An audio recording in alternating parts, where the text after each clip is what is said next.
നമ്മുടെ കർത്താവും രക്ഷിതാവുമായിരിക്കുന്ന യേശു ക്രിസ്തുവിൻ്റെ ധന്യനാമത്തിൽ നിങ്ങൾക്കെല്ലാവർക്കും സ്നേഹവന്ദനങ്ങളെ അറിയിക്കുന്നു. നമുക്ക് ഇത്രയും പേർക്ക് ഒരുമിച്ച് തിരുവചന പഠനത്തിനായിട്ട് ചേർന്ന് വരുവാൻ കർത്താവ് അവസരം നൽകിയല്ലോ. അതിനായി ദൈവത്തെ സ്തുതിക്കുകയും പ്രത്യേകമായി നിങ്ങളെല്ലാവരെയും ഇന്നത്തെ വചന പഠനത്തിലേക്ക് സ്വാഗതം ചെയ്യുകയും ചെയ്യും. ഇന്ന് നാം പഠിക്കാൻ പോകുന്നത് ഗലാത്യ ലേഖനം 4-ാം അധ്യായത്തിൻ്റെ 21 മുതൽ 31 വരെയുള്ളതായിരിക്കുന്ന വാക്യങ്ങളിൽ നിന്നാണ്. ഇന്നത്തെ പഠനത്തിന് കൊടുത്തിരിക്കുന്നതായ തലക്കെട്ട് മീറ്റ് യുവർ മദർ. നിങ്ങളുടെ അമ്മയെ ഒന്ന് മീറ്റ് ചെയ്യുക. പെട്ടെന്ന് നിങ്ങളാരും വിഷമിക്കുകയോ സങ്കടപ്പെടുകയൊന്നും വേണ്ട.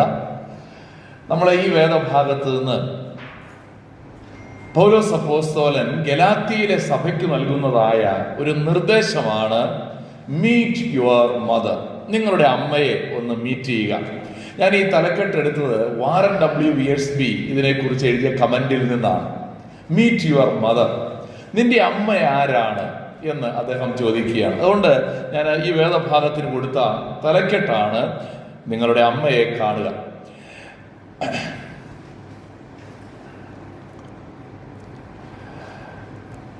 നമ്മൾ കഴിഞ്ഞ ക്ലാസ്സിൽ ഈ പുസ്തകത്തെക്കുറിച്ച് കഴിഞ്ഞ 2 ക്ലാസ്സുകളിലും കണ്ട ഒരു കാര്യമാണ് എന്താണ് ഈ പുസ്തകത്തിൻ്റെ അല്ലെങ്കിൽ ഈ അധ്യായത്തിൻ്റെ ഉള്ളടക്കം എന്ന് പറയുന്നത്.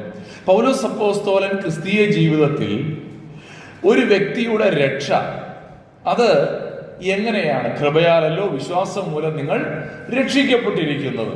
അപ്പോൾ ഈ വിഷയത്തെ പൗലോസ് അപ്പോസ്തലൻ ഗലാത്യയിലെ സഭയുടെ മുമ്പിൽ അവതരിപ്പിച്ചപ്പോൾ അതോട് ചേർന്ന് അത് വിശദീകരിക്കാൻ, ഈ വിഷയം നമുക്ക് കൃത്യമായി മനസ്സിലാക്കാൻ വേണ്ടി 3 ഉദാഹരണങ്ങൾ ഈ 4-ാമത്തെ അധ്യായത്തിൽ ഉപയോഗിച്ചിരിക്കുകയാണ്.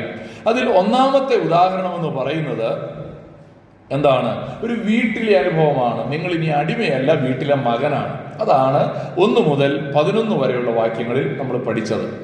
രണ്ടാമത് 12 മുതൽ 20 വരെയുള്ള വാക്യങ്ങളിൽ പൗലോസും ഗലാത്യയിലെ സഭയും തമ്മിലുണ്ടായിരുന്ന വ്യക്തിപരമായ ഒരടുപ്പം.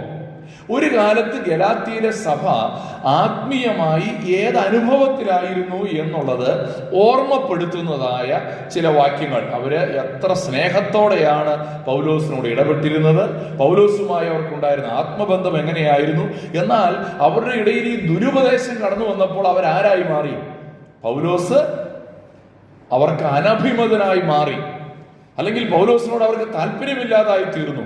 അപ്പോൾ ഈ പ്രശ്നം അവരുടെ ഉള്ളിൽ ഈ പരിച്ഛേദനക്കാർ കടന്നു വന്ന് അവരോട് ഭയങ്കര എരിവോടെ സംസാരിക്കുകയാണ്. അത് നിങ്ങളെ നന്നാക്കാൻ വേണ്ടിയല്ല, പിന്നെ എന്തിനാണ്? നിങ്ങളെ നശിപ്പിക്കാൻ വേണ്ടിയാണെന്ന് പൗലോസ് അവരോട് പറയുകയാണ്. ഇന്ന് നമ്മൾ ഈ വേദഭാഗത്ത് നിന്ന് പഠിക്കാൻ പോകുന്നത് പഴയ നിയമത്തിലെ 2 സ്ത്രീകളെ എടുത്തു വെച്ചിട്ട് പൗലോസ് അപ്പോസ്തലൻ നിങ്ങൾ ആരുടെ മക്കളാണ് എന്ന് ചോദിക്കുകയാണ്. അതാണ് പഴയ നിയമത്തിലെ ഒരു ബിബ്ലിക്കൽ ഇല്ലസ്ട്രേഷനാണ്. പഴയ നിയമത്തിന്റെ ഒരു ഉദാഹരണം ഉപയോഗിച്ചുകൊണ്ട് പൗലോസ് അപ്പോസ്തലൻ ഈ വേദഭാഗത്ത് നിന്ന് സംസാരിക്കുകയാണ്. നമുക്ക് പ്രാരംഭമായി ആ വാക്യങ്ങൾ ഒന്ന് വായിച്ചു കേൾക്കാം. ഗലാത്യ ലേഖനം 4-ാം അധ്യായം 12 മുതലുള്ളതായിരിക്കുന്ന വാക്യങ്ങൾ. ന്യായപ്രമാണത്തിന് കീഴിരിപ്പാൻ ഇച്ഛിക്കുന്നവരെ, നിങ്ങൾ ന്യായപ്രമാണം കേൾക്കുന്നില്ലയോ? എന്നോട് പറവീൻ. അബ്രാഹാമിന് 2 പുത്രന്മാരുണ്ടായിരുന്നു. ഒരുവൻ ദാസി പ്രസവിച്ചവൾ, ഒരുവൻ സ്വതന്ത്ര പ്രസവിച്ചവൻ എന്ന് എഴുതിയിരിക്കുന്നുവല്ലോ. ദാസിയുടെ മകൻ ജഡപ്രകാരവും സ്വതന്ത്രയുടെ മകനോ വാഗ്ദത്തത്താലും ജനിച്ചിരുന്നു. ഇത് സാദൃശ്യമാകുന്നു. ഈ സ്ത്രീകൾ 2 നിയമങ്ങളത്രേ. ഒന്ന് സീനായി മലയിൽ നിന്നുണ്ടായി അടിമകളെ പ്രസവിക്കുന്നു, അത് ഹാഗാർ. ഹാഗാർ എന്നത് അറബി ദേശത്തെ സീനായി മലയെ കുറിക്കുന്നു. അത് ഇപ്പോഴത്തെ യെരുശലേമിനോട് ഒക്കുന്നു. അത് തൻ്റെ മക്കളോടുകൂടെ അടിമയിലല്ലോ ഇരിക്കുന്നത്. 26 മുതൽ മീതെയുള്ള യെരുശലേമോ സ്വതന്ത്രയാകുന്നു. അവൾ തന്നെ നമ്മുടെ അമ്മ. പ്രസവിക്കാത്ത മച്ചിയെ ആനന്ദിക്കുക. നോവ് കിട്ടാത്തവളെ പൊട്ടിയാർക്കുക. ഏകാകിനിയുടെ മക്കൾ ഭർത്താവുള്ളവരുടെ മക്കളെക്കാൾ അധികം എന്ന് എഴുതിയിരിക്കുന്നുവല്ലോ. നാമോ സഹോദരന്മാരെ ഇസ്ഹാക്കിനെ പോലെ വാഗ്ദത്തത്താൽ ജനിച്ച മക്കളാകുന്നു. എന്നാൽ അന്ന് ജഡപ്രകാരം ജനിച്ചവൻ ആത്മപ്രകാരം ജനിച്ചവനെ ഉപദ്രവിച്ചതുപോലെ ഇന്ന് കാണുന്നു. തിരുവെഴുത്തോ എന്ന് പറയുന്നു, ദാസിയെയും മകനെയും പുറത്താക്കി കളക. ദാസിയുടെ മകൻ സ്വതന്ത്രയുടെ മകനോടുകൂടി അവകാശിയായി ആകയില്ല. അങ്ങനെ സഹോദരന്മാരെ, നാം ദാസിയുടെ മക്കളല്ല, സ്വതന്ത്രയുടെ മക്കളത്രേ. ഈ ഭാഗം ഇതിനു മുമ്പ് വായിച്ചപ്പോൾ നിങ്ങളുടെ മനസ്സിൽ എന്തൊക്കെ ചിന്തകൾ വന്നു? ഇന്നും വായിച്ചപ്പോൾ എന്തെങ്കിലുമൊക്കെ തോന്നി കാണും. ഇതെന്താ ഈ പൗലോസ് പറയുന്നത്? വളരെ മനോഹരമായ ഒരു ഉദാഹരണമായിട്ടാണ് പൗലോസ് അപ്പോസ്തലൻ ഇതിനെ വിശദീകരിച്ചിരിക്കുന്നത്. ഈ വേദഭാഗം ബൈബിളിന്റെ വ്യാഖ്യാന ഭാഷയിൽ പറഞ്ഞാൽ ഇത് അലിഗോറിക്കൽ ഇന്റർപ്രിട്ടേഷനാണ്. എന്താണ് ഈ അലിഗോറിക്കൽ ഇന്റർപ്രിട്ടേഷൻ? എന്ത് കണ്ടാലും അതിനെ ഒരു ആത്മീയ അർത്ഥം കൽപ്പിച്ചുകൊണ്ട് അതിനെ വ്യാഖ്യാനിക്കുന്ന ഒരു രീതിയാണ് അലിഗോറിക്കൽ ഇന്റർപ്രിട്ടേഷൻ എന്ന് പറഞ്ഞാൽ. ഞാൻ നേരത്തെ ഇവിടെ പറഞ്ഞിട്ടുള്ള ഒരു ഉദാഹരണം പറയാം. നല്ല ശമരിയാക്കാരൻ സത്രത്തിൽ 2 വെള്ളി നാണയങ്ങൾ കൊടുത്തിട്ട് പോയി. എന്താണ് ആ 2 വെള്ളി നാണയങ്ങൾ? ചിലര് പറയുന്നു ഒന്ന് പഴയ നിയമം, ഒന്ന് പുതിയ നിയമം. ചിലര് പറയുന്നു ഒന്ന് ബൈബിൾ, 2 കുർബാന, അങ്ങനെ പറയുന്നവരുണ്ട്. പിന്നെ വേറെ ചിലര് അതിന് വേറെ വ്യാഖ്യാനം എന്ന് പറഞ്ഞാൽ എന്താ ഇതിന്റെ ശരിക്കുള്ള വ്യാഖ്യാനം? 2 വെള്ളിക്കാശ്, അതാണ് ശരിയായ വ്യാഖ്യാനം. പക്ഷെ അതിന് എന്ത് ചെയ്തു? ഒരർത്ഥം കൽപ്പിച്ചു കൊടുത്തിട്ട് അത് വെച്ചുകൊണ്ട് വിശദീകരിക്കുകയാണ്. അതിനെയാണ് അലിഗോറിക്കൽ ഇന്റർപ്രിട്ടേഷൻ. ഒരു കാലഘട്ടത്തിൽ, അടുത്തൊന്നുമല്ല, മുൻകാലങ്ങളിൽ, ഒരുപക്ഷെ ആദ്യ നൂറ്റാണ്ടുകൾ അങ്ങ് കഴിഞ്ഞ് ഉണ്ടായിരുന്ന ഒരു സഭാ കാലയളവ് എന്ന് പറഞ്ഞാൽ ഒരു വേദപണ്ഡിതനുണ്ടായിരുന്നു. അദ്ദേഹം ബൈബിളിനെ മുഴുവൻ അലിഗോറിക്കലായിട്ട് അങ്ങ് ഇന്റർപ്രിറ്റ് ചെയ്ത് കളഞ്ഞു. എല്ലാം അലിഗോറിക്കലാണ്. ഇപ്പൊ വേറൊരു ഉദാഹരണം നിങ്ങൾക്ക് മനസ്സിലാക്കാൻ വേണ്ടി പറയുകയാണ്. നിന്റെ വരം കൈ നിനക്ക് ഇടർച്ച വരുത്തുന്നെങ്കിൽ നീ എന്ത് ചെയ്യണം? കൈ അങ്ങ് വെട്ടിക്കളയണം. അത് ആക്ഷരീകമായിട്ട് എടുത്താൽ ശരിയാവുമോ? അപ്പൊ വലത്തെ കൈ വെട്ടി, നമ്മുടെ കണ്ണ് നമുക്ക് ഇടർച്ച വരുന്നെങ്കിൽ, നിന്റെ വലം കണ്ണ് നിനക്ക് ഇടർച്ച വരുന്നെങ്കിൽ നീ എന്ത് ചെയ്യാം? ചൂഴ്ന്നത്. അപ്പൊ നമ്മൾ എന്തുകൊണ്ട് ഇടർച്ച വരുത്തും? ഇടം കണ്ണുകൊണ്ട് ഇടർച്ച വരുത്തും. അപ്പൊ ഇടം കണ്ണ് ചൂഴ്ന്നു കളഞ്ഞാലോ? തീരൂല. പ്രശ്നം അവിടെ തീരില്ല. എവിടെ കൊണ്ടേ തീരുള്ളൂ? ഇത് ഹൃദയത്തിന്റെ പ്രശ്നമാണ്. അപ്പൊ വലം കണ്ണും ഇടം കണ്ണും ചൂഴ്ന്നു കളയുക എന്നുള്ളതല്ല അതിന്റെ അർത്ഥം. പിന്നെ എന്താണ്? നമ്മുടെ പാപത്തെ നമ്മൾ വളരെ സീരിയസ് ആയിട്ട് കൈകാര്യം ചെയ്യണമെന്ന് അതിന്റെ അർത്ഥം. നമ്മുടെ വലത്തെ കൈ മുറിച്ചു കളഞ്ഞെന്ന് ഓർത്തുകൊണ്ട് പാപം ഇല്ലാണ്ടാവുമോ? അപ്പൊ അവിടെ ഒരു അലിഗോറിക്കൽ ഇന്റർപ്രിട്ടേഷൻ ആവശ്യമുണ്ട്. അത് ഉദ്ദേശിച്ചത് കൈ മുറിച്ചു കളയുക എന്നുള്ളതല്ല, അത് വേറൊരു ആശയമാണ്. എന്താണ്? Take radical step against sin, അതാണ് അതിന്റെ അർത്ഥം. അപ്പോ ഇവിടെ വരുമ്പോ പൗലോസ് ഈ വ്യാഖ്യാന ശൈലി ഉപയോഗിച്ചിരിക്കുകയാണ്.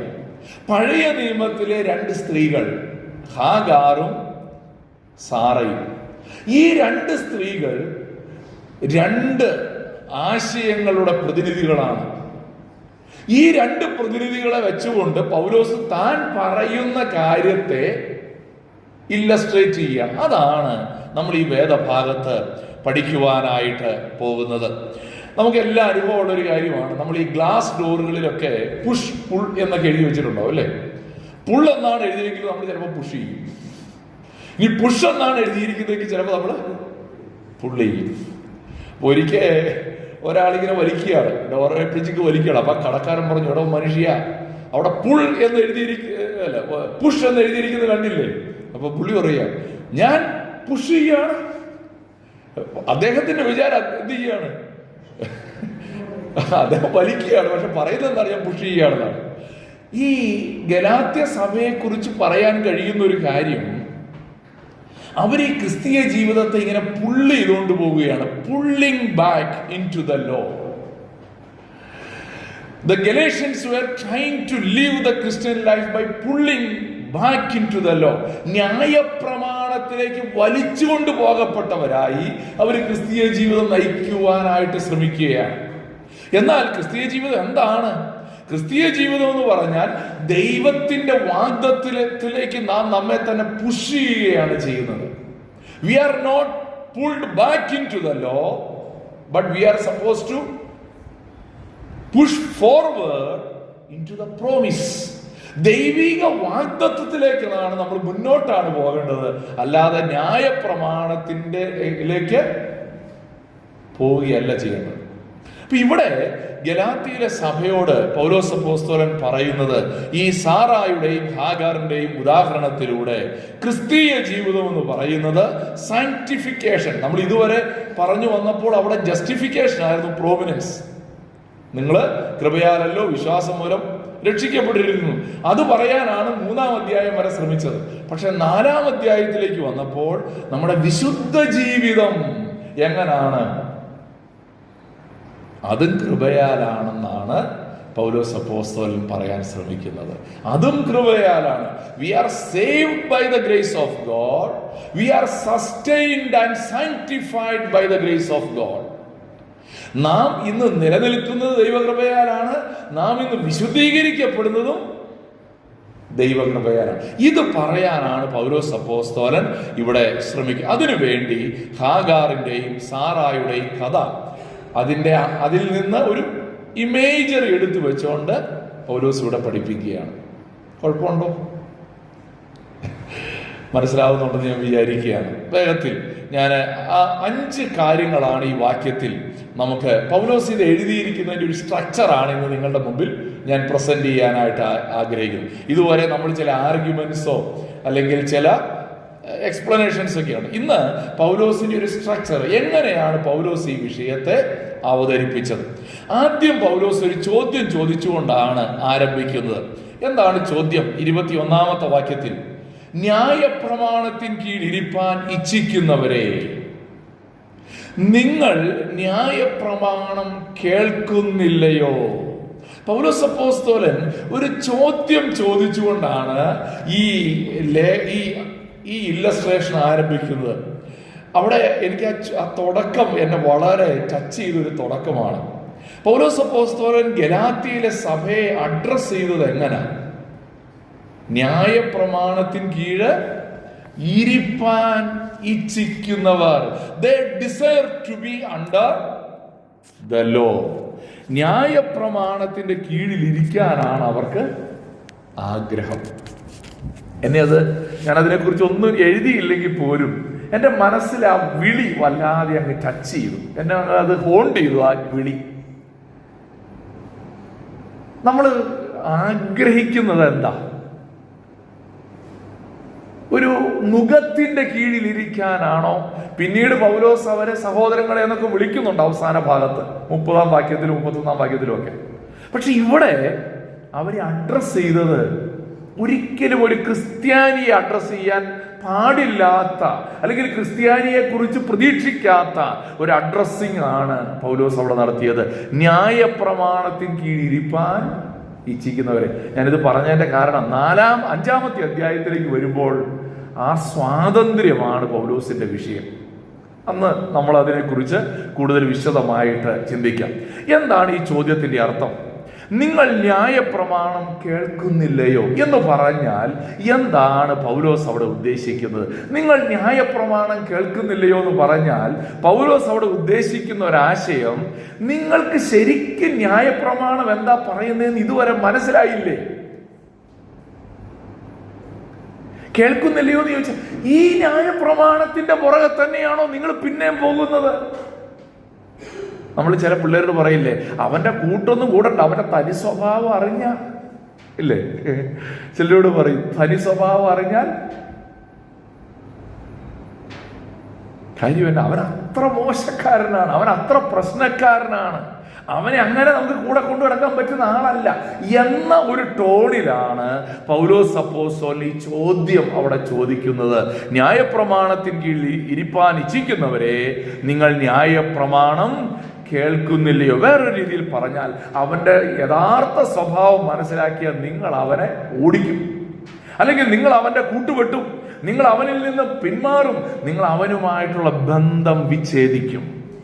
ഈ ഒരു ആശയമാണ് പൗലോസിന്റെ ഈ ചോദ്യത്തിൽ ഉള്ളടങ്ങിയിരിക്കുന്നത്. എന്താണ് ഈ ന്യായപ്രമാണത്തിന്റെ ഇത്ര വലിയ പ്രശ്നം? നമ്മൾ ഇതുവരെ ന്യായപ്രമാണത്തെക്കുറിച്ച് പല കാര്യങ്ങളും പറഞ്ഞിട്ടുണ്ട്. ഇവിടെ നമ്മൾ ഓർത്തിരിക്കണം ഒരു 3 കാര്യം. ഞാൻ പെട്ടെന്ന് ചുമ്മാ ഒരു പോയിന്റ് ആയിട്ട് ഞാൻ പറയാം. ഒന്ന്, the law demands but does not supply power. ന്യായപ്രമാണം എന്ത് ചെയ്യും? നമ്മളിൽ നിന്ന് ഭയങ്കര കാര്യങ്ങൾ ഡിമാൻഡ് ചെയ്യും, പക്ഷെ എന്ത് ചെയ്യുന്നില്ല, അതനുസരിക്കാനുള്ള യാതൊരു ശക്തിയും. ന്യായപ്രമാണം എത്ര നിയമങ്ങളാണ് നമുക്ക് തന്നിരിക്കുന്നത്?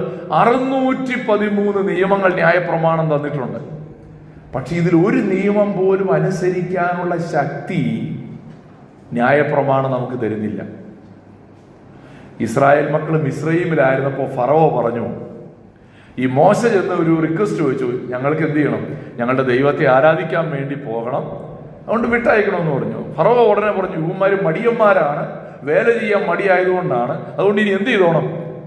ഇതുവരെ വൈക്കോല് കൊടുക്കുമായിരുന്നു, ഇനി മുതൽ വൈക്കോല് കൊടുക്കുന്നില്ല. വൈക്കോല് കണ്ടെത്തി ഇഷ്ടിക ഉണ്ടാക്കിക്കോണം, പക്ഷെ ഇഷ്ടികയുടെ എണ്ണം കുറയാനും പാടില്ല. ഡിമാൻഡ് കൂട്ടി, പക്ഷെ സപ്ലൈ അതിനുള്ള റോ മെറ്റീരിയൽ കൊടുക്കുന്നുണ്ടോ? ഇല്ല. ഇതുപോലെ തന്നെയാണ് ന്യായപ്രമാണം. ന്യായപ്രമാണം നമ്മളോട് വലിയ വലിയ കാര്യങ്ങൾ ഡിമാൻഡ് ചെയ്യും, പക്ഷെ അത് അനുസരിക്കാനുള്ള യാതൊരു സഹായവും ന്യായപ്രമാണം നമുക്ക് നൽകുന്നില്ല. രണ്ടാമത്, ന്യായപ്രമാണത്തിന്റെ ഒരു വലിയ പ്രശ്നം, the law command but does not give life.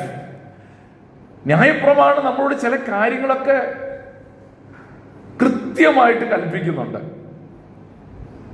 എനിക്ക് ഈ പഴയ, ഞാനിപ്പോ സംഖ്യാപുസ്തകമാണ് വായിച്ചുകൊണ്ടിരിക്കുന്നത്, ഡെയിലി വായിക്കും. അപ്പൊ ഈ കൃത്യ നമ്പറൊക്കെ വെച്ചാ ചില കാര്യങ്ങൾ പറയുന്നത് അല്ലേ.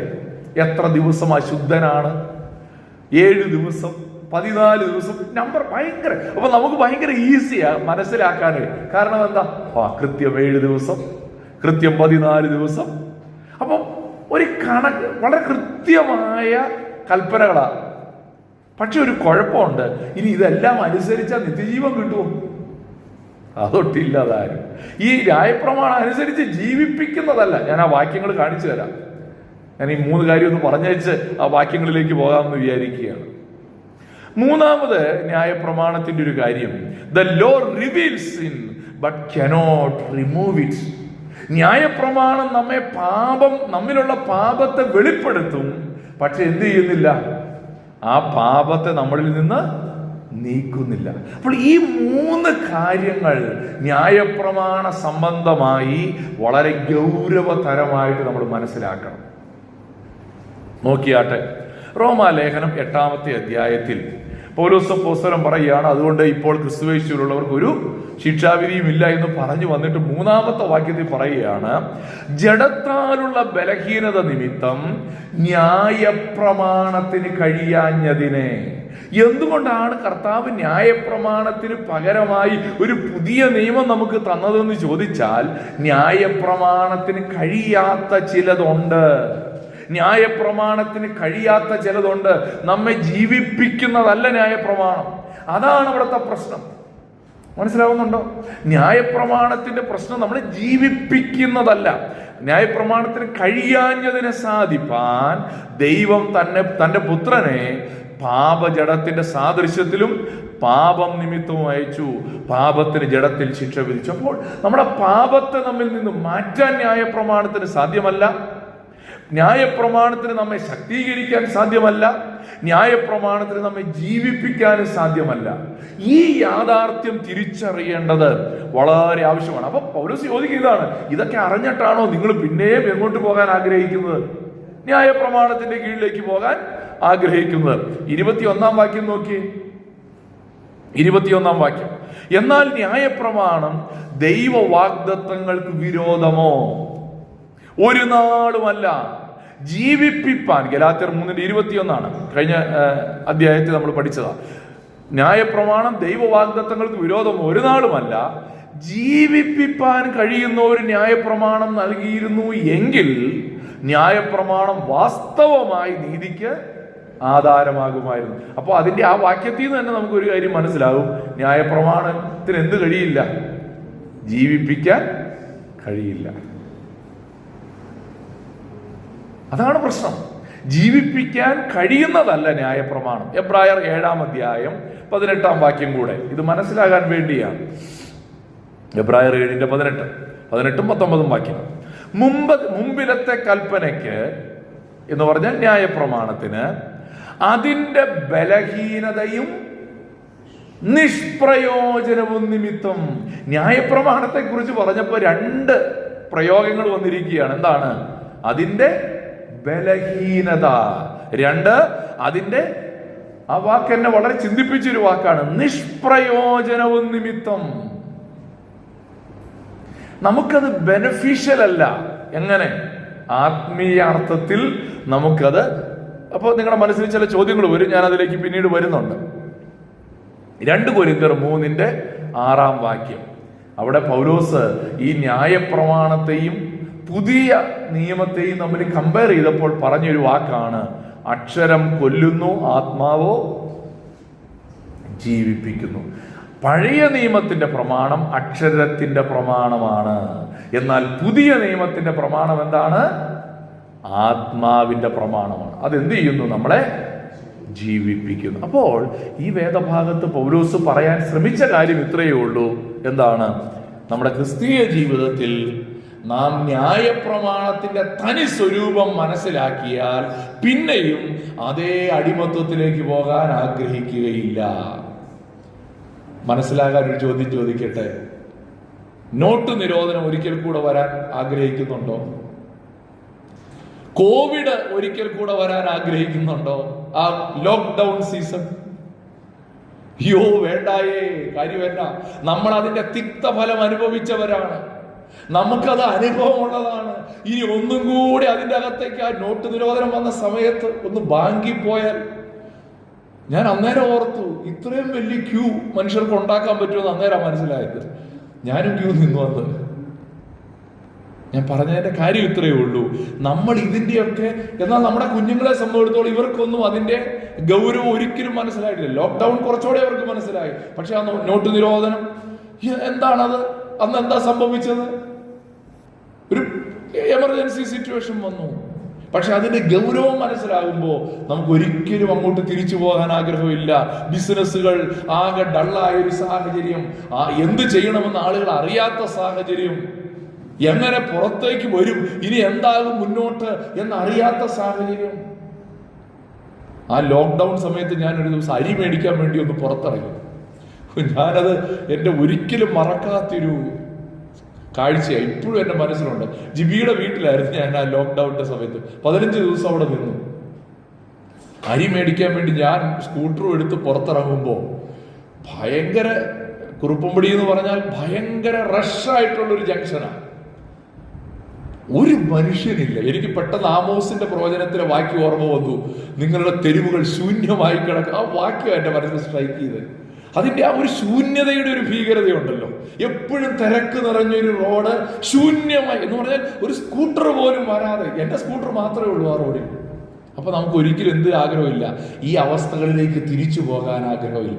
എന്നതുപോലെ പൗലോസ് ഗലാത്യരോട് പറയുകയാണ്, നിങ്ങൾ ഈ അവസ്ഥയിലേക്ക് തിരിച്ചു പോകാൻ ഒരിക്കലും ആഗ്രഹിക്കരുത്. അല്ലെങ്കിൽ നിങ്ങൾക്ക് അതാണോ ആഗ്രഹം എന്ന് പൗലോസ് ചോദിക്കുകയാണ്. അതിന്റെ ആശയം ഇത്രയേ ഉള്ളൂ, നിങ്ങളുടെ പെർഫോമൻസ് കൊണ്ട് ദൈവത്തെ പ്രസാദിപ്പിക്കാൻ നിങ്ങൾ ഇനി ശ്രമിക്കരുത്. ഇന്ന് അനേക ക്രിസ്ത്യാനികളും ക്രിസ്തീയ ജീവിതത്തിൽ എന്തുകൊണ്ട് പരാജയപ്പെടുന്നു ചോദിച്ചാൽ, we are trying to please God. ദൈവത്തെ നമ്മുടെ പരിശ്രമം കൊണ്ട് പ്രസാദിപ്പിക്കാൻ ശ്രമിക്കും. ഇതാണ് പ്രശ്നം. ഇതാണ് ഗലാത്യയിലെ സഭയുടെ പ്രശ്നം. അതുകൊണ്ട് ഇന്ന് നമ്മളോട് തന്നെ ഒരു ചോദ്യം ചോദിക്കണം. Do you really want to go back to the law? എന്താണ് ലോ? ഞാനതിലെ ആ വാക്ക് നമ്മൾ നേരത്തെ പറഞ്ഞിട്ടുണ്ട്, ലീഗലിസം. ഓക്കെ, നമ്മൾ കണ്ണാടി നോക്കി മുഖത്ത് അഴുക്കിരിക്കുന്ന കണ്ടു. അഴുക്ക് പോകാൻ നമ്മൾ എന്ത് ചെയ്യും? കണ്ണാടി എടുത്ത് വരയ്ക്കൂ? ഇല്ല. A mirror can show you the dirt on your face, but it cannot wash your face. But you cannot wash your face with the mirror. നമ്മുടെ മുഖത്ത് അഴുക്കിയിരിക്കുന്ന കണ്ണാടി നോക്കിയാൽ കാണാം, പക്ഷെ ആ കണ്ണാടി കൊണ്ട് നമ്മുടെ മുഖം ഒരിക്കലും വൃത്തിയാക്കപ്പെടുകയില്ല. ഇതുപോലെ തന്നെയാണ് ന്യായപ്രമാണം കൊണ്ട് നമ്മളെത്ര വലിയ പാപിയാണ് നമ്മളെ ബോധ്യപ്പെടുത്തും. ന്യായപ്രമാണം നമ്മുടെ പാപത്തെക്കുറിച്ചൊക്കെ നമ്മുടെ മുഖത്ത് നോക്കി പറയും, പക്ഷെ ഒരിക്കലും നമ്മുടെ പാപത്തിന്റെ പരിഹാരം ന്യായപ്രമാണത്താലല്ല. അപ്പോൾ ഒന്നാമത് പൗലോസ് ഒരു ചോദ്യം കൊണ്ട് അവരെ നേരിടുകയാണ്. രണ്ടാമത് പൗലോസ് 2 അമ്മമാരെ നമ്മുടെ മുമ്പിൽ അവതരിപ്പിക്കുന്നു. 2 mothers, 2 ways of life. 2 അമ്മമാർ, ജീവിതത്തിന്റെ 2 വഴികൾ. അതാണ് പൗലോസ് ഇവിടെ മുന്നോട്ട് വയ്ക്കുന്നത്. നമുക്കൊന്ന് നോക്കാം.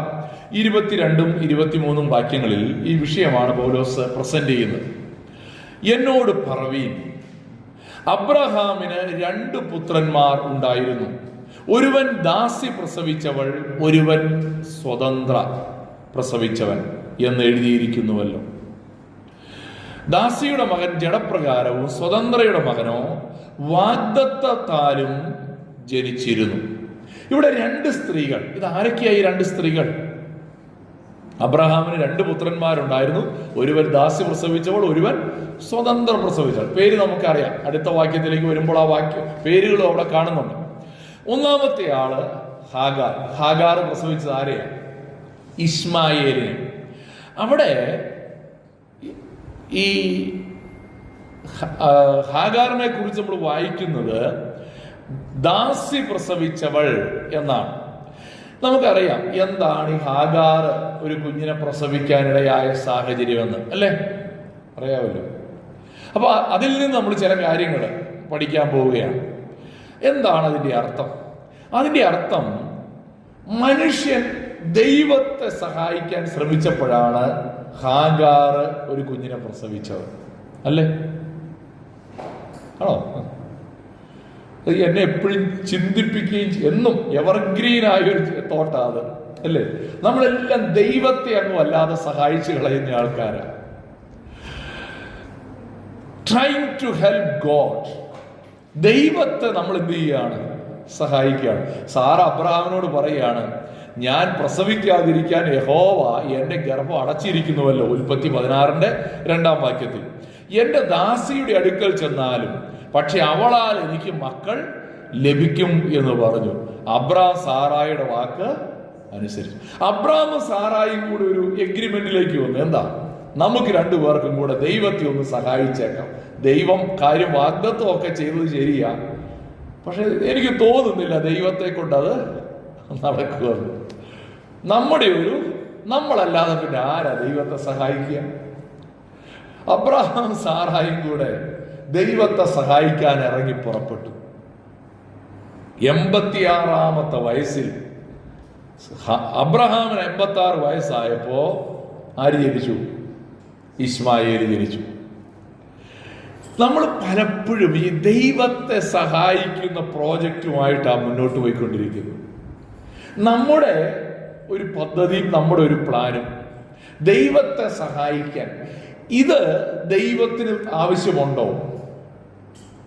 ഞാൻ രക്ഷിക്കപ്പെടാൻ വേണ്ടി എൻ്റെ ഒരു സഹായം ദൈവത്തിന് ആവശ്യമുണ്ടോ? ഞാൻ നിത്യതയിലേക്ക് എത്താൻ, എൻ്റെ പാപത്തിന്റെ പരിഹാരത്തിന് വേണ്ടി എൻ്റെ ഒരു സഹായം കൂടെ, കർത്താവ് ക്രൂശിൽ മരിച്ചു ശരി, എന്നാലും ഞാനും ഒരു നോ. നമ്മുടെ ഒരു തുള്ളി സഹായം പോലും ദൈവത്തിന് ആവശ്യമില്ല. ട്രൈങ് ടു ഹെൽപ്പ് ഗോഡ്, അത് ആണ് ഹാഗാർ നമ്മളെ ഓർമ്മപ്പെടുത്തുന്നത്. മറ്റൊരു പ്രധാനപ്പെട്ട ആശയം മനുഷ്യന്റെ പ്രവർത്തികൾ. റിബേക്ക എന്ത് ചെയ്തു? റിബേക്കായുടെ ഉദാഹരണം നിങ്ങൾ നോക്കട്ടെ. റിബേക്കായുടെ ഹസ്ബൻഡിന്റെ പേരെന്താ? ഇസഹാക്ക്, അല്ലേ? ഈ ഇസഹാക്കിനും റിബേക്കയ്ക്കും ഒരു ദൈവിക വാഗ്ദത്തം കിട്ടി. നിന്റെ ഉദരത്തിൽ 2 മക്കളുണ്ട്. ആരൊക്കെയാ? ഏശാവും യാക്കോബും. പക്ഷെ അവർ ജനിക്കുമ്പോൾ തന്നെ ഒരു ദൈവിക വാഗ്ദത്തം ഉണ്ടായിരുന്നു. എന്താ വാഗ്ദത്തം? ഈ മൂത്തവൻ ഇളയവനെ സേവിക്കും. അപ്പൊ മൂത്തവൻ ഇളയവനെ സേവിക്കുമെന്നൊരു വാഗ്ദത്തം വന്നു.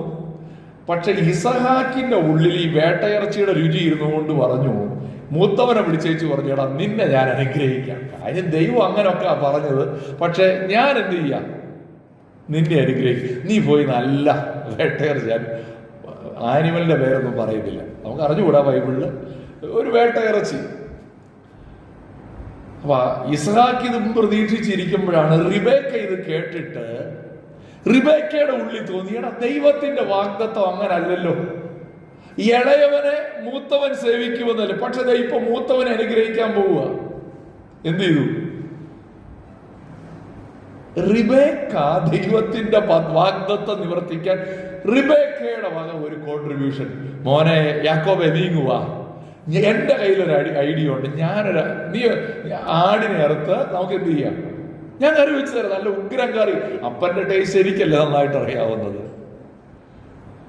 അപ്പൊ അനുഗ്രഹം യാക്കോബിന് തന്നെ കിട്ടാൻ വേണ്ടി റിബേക്കായുടെ വക ഒരു പ്രോജക്റ്റ്. ആദ്യം അബ്രഹാമും സാറയും കൂടെ ദൈവത്തെ സഹായിച്ചു. ഇവിടെ ദൈവിക വാഗ്ദത്തത്തിന്റെ നിവൃത്തിക്ക് വേണ്ടി റിബേക്ക ഒരു പ്ലാൻ തയ്യാറാക്കിയാണ്. മനുഷ്യന്റെ പ്രവർത്തികൾ. എന്താ ഈ പ്രവൃത്തിയുടെ ഫലം? ഞാൻ ഇന്നലെ ഒരു ദേവദാസ് ഇതിനെക്കുറിച്ച് പ്രസംഗിക്കുന്നത് കേട്ടു.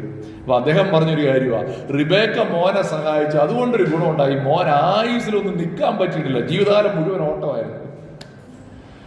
അപ്പന്റെ വീട്ടിൽ നിന്ന് അമ്മാവന്റെ വീട്ടിലേക്ക് ഓടി, അമ്മാവന്റെ വീട്ടിൽ നിന്ന് ഓടി വരുന്ന വഴിക്ക് ചേട്ടനെ കണ്ട് പിന്നെ ഓടി. ഓട്ടത്തോടോട്ടമായിരുന്നു യാക്കോബിന്റെ ജീവിതം. മനുഷ്യന്റെ പരിശ്രമങ്ങളുടെ ഒരു പ്രശ്നം നമുക്കവിടെ കാണുവാനായിട്ട് കഴിയും. ഉൽപ്പത്തി 27-ന്റെ 8, 9, 10 വാക്യങ്ങളിലൊക്കെ റിബേക്ക യാക്കോബിനോട് പറയുന്ന വാക്കുകൾ നമുക്ക് അവിടെ കാണുവാനായിട്ട് കഴിയും. അപ്പോൾ ഈ ഹാഗാറും ഇസ്മായേലും എന്തിനെയാണ് റെപ്രസെന്റ് ചെയ്യുന്നത്? ഒന്ന്, ദൈവത്തെ സഹായിക്കാൻ ശ്രമിക്കുന്ന മനുഷ്യനെ. 2, മനുഷ്യന്റെ പ്രവൃത്തികളെ. 3, സെൽഫ് എഫേർട്ട്. എന്റെ പാപത്തെ നോക്കാൻ എനിക്കറിയാം.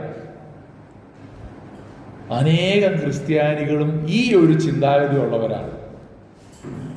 എന്റെ പാപത്തിന്റെ പരിഹാരത്തിനുള്ള പ്രാർത്ഥനയൊക്കെ ഞാൻ പ്രാർത്ഥിക്കുന്നുണ്ട്, ഞാൻ ബൈബിളൊക്കെ വായിക്കുന്നുണ്ട്, ഞാൻ ബൈബിളൊക്കെ പഠിക്കുന്നുണ്ട്, ഞാൻ പള്ളിക്ക് കൊടുക്കേണ്ടതൊക്കെ കൊടുക്കുന്നുണ്ട്. Self effort. എന്നെ സ്വർഗത്തിൽ കയറ്റിയില്ലെങ്കിൽ പിന്നെ ആരെയാ ദൈവം സ്വർഗത്തിൽ കയറ്റുന്നത്? ഞാൻ പണ്ട് ഇവിടെ ഒരു കഥ പറഞ്ഞിട്ടുണ്ട്, ഒരു മത്തായിച്ചന്റെ കഥ. സാറ് ചിരിക്കുന്നത്. നമ്മുടെ അനേകരുടെ ചിന്ത അതാണ്. നമ്മൾ പലപ്പോഴും സ്വയം എന്ത് ചെയ്യുകയാണ്? രക്ഷപ്പെടാൻ. ഞാൻ അങ്ങനെ ഉള്ളൊരു മനുഷ്യനായിരുന്നു, അതുകൊണ്ടാണ് എനിക്കത് വളരെ റിലേറ്റ് ചെയ്യാൻ പറ്റുന്നൊരു ചിന്തയാണ്.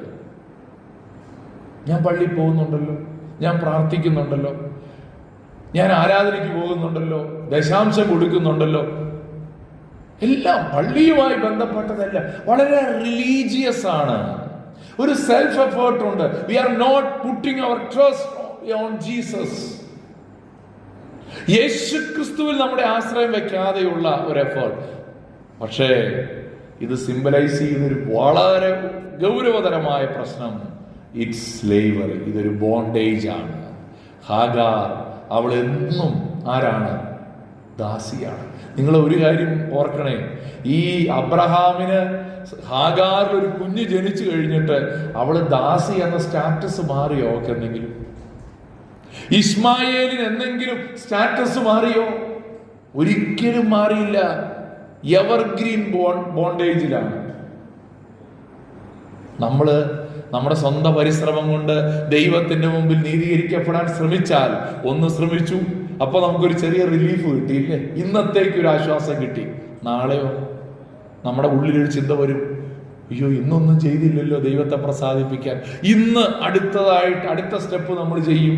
നമ്മൾ ഇങ്ങനെ ശ്രമിച്ചുകൊണ്ടിരിക്കുകയാണ്. Keep on doing, keep on ritualistic ആകും അല്ലേ? നമ്മുടെ സ്വന്തം പരിശ്രമത്തിൻ്റെ ഒരു പ്രശ്നം. യാക്കോബിൻ്റെ ഗതികേടാണ്. ആയുഷ്കാലം മുഴുവൻ എന്ത് ചെയ്യണം? ഈ അടിമത്വത്തിൽ ഓടിക്കൊണ്ടിരിക്കണം. അതാണ് ഹാഗാർ, ഒന്നാമത്തെ അമ്മ. രണ്ടാമത്തെ അമ്മ ആരാണ്? ഇനി ഇതിന്റെ എക്സ്പ്ലനേഷൻ വീണ്ടും വരുന്നുണ്ട് കേട്ടോ, അന്നേരം ഞാൻ ചില കാര്യങ്ങൾ കൂടെ പറയാം. 2 സാറ, രണ്ടാമത്തെ ആള് ആരാ? സ്വതന്ത്ര പ്രസവിച്ചവൻ. സാറായും സാറായുടെ മകൻ ഇസഹാക്കും. ഇവിടെ എന്താ സാറയെ കുറിച്ച് നമ്മൾ കാണുന്നത്? സ്വതന്ത്ര പ്രസവിച്ചവൾ എന്നുള്ളൊരു വാക്കാണ്. ഇവിടെ ഇസ്ഹാക്ക് ജനിച്ചത് ദൈവിക വാഗ്ദത്ത പ്രകാരമാണ്. എന്താണ് അത് സിംബലൈസ് ചെയ്യുന്നത്? നമുക്കൊന്ന് നോക്കാം. 1, ദൈവകൃപ, ഗ്രേസ്. ഗ്രേസ് എന്ന് പറഞ്ഞാൽ അവിടെ നമ്മുടെ ഒന്നുമില്ല.